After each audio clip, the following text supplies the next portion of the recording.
The unknown's something that we're accustomed to.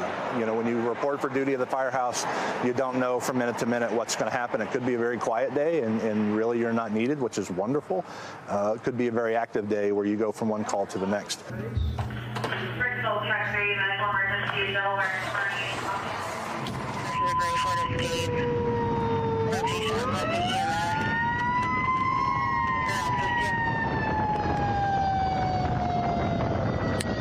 You said this one was breathing and chest pains? Yes, sir, breathing and chest pains. So what we'll do is all three of us will go in. Two of us will go in with gloves, our N95 masks, and our eye protection on. And then the firefighter, he will actually gown up and he will make contact with the patient while the other Garrett and I stand back and I take notes. If the patient is coding or we have to make contact with the patient, then we will also put gowns on, full PPE, eye protection, the whole thing, and assist him with whatever's going on. We're still in the middle of it. It's disappointing that we're here. I think there's an opportunity that we could have maybe lessened the impact. Delta's dangerous. There's no way around that. But vaccination is the path, and we still see a lot of hesitancy in delivery of vaccines. You know, it's disappointing that we're seeing so many of our neighbors who are sick and dying from something that we think is largely preventable.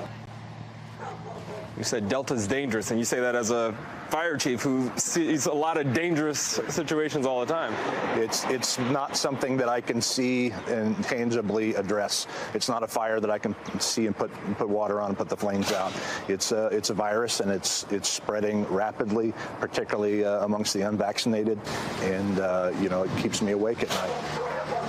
Firefighters have been on the scene for about 10 minutes, but now you have EMS arriving after firefighters stabilize the patient complaining of difficulty breathing. They will be the ones to take this patient to the hospital. What did you guys just experience? So we had another call that we make routinely. Someone was having difficulty breathing. That means he's a little bit oxygen deprived. Not sure what it's from. He said he did get shots a couple weeks ago. I saw he still put on full PPE.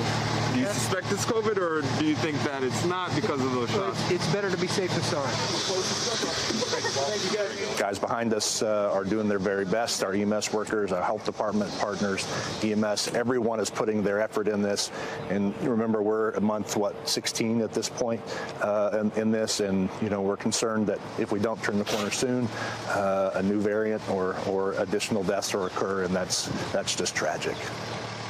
Now, Allison, the department says it responds to about 14 calls a day involving possible COVID symptoms, and that's on top of what fire departments do regularly, responding to fires, responding to car accidents. You know, I first visited Springfield, Missouri about a month ago at the beginning of this surge that you're seeing right now, and the chief said that this was a slow-motion mass casualty event. He told me yesterday that he stands by that phrase, except this time it feels like he's on a roller coaster going up and doesn't know when things will level off. And until that leveling happens, it's more hospitalizations among people who are mostly unvaccinated.